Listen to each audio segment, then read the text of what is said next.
اللہ کے محبوب صلی اللہ علیہ وآلہ وسلم نے ارشاد فرمایا،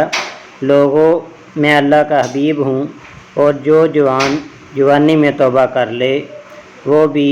اللہ کا حبیب ہے۔ ذرا دیکھیں تو صحیح کہ یہ بات کتنی بڑی ہے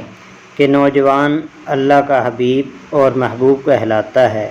جو جوانی کی خواہشات کو ترک کر کے اللہ کی رضا کے لیے جیتا ہے، اللہ کی رضا کے لیے شب و روز گزارتا ہے،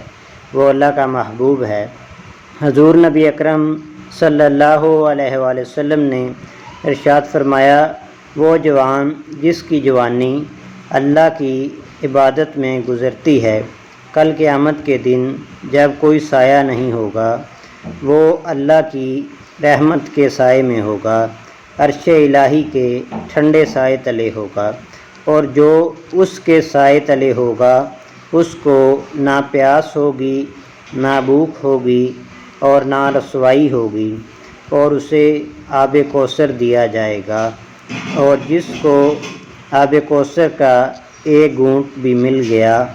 اس کو 50,000 سال کے دن میں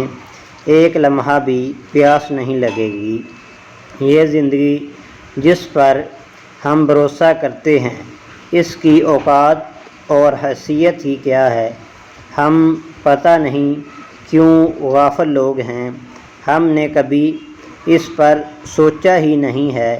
کہ ہم تھوڑے سے عرصے کو خوبصورت بنانے کے لیے، رنگین بنانے کے لیے اس زندگی کو برباد اور تباہ کر لیتے ہیں جو ابدی اور ہمیشہ رہنے والی ہے اور نہ ختم ہونے والی ہے۔ تو اس لیے ہمیں چاہیے کہ ہم اللہ کی عبادت کریں۔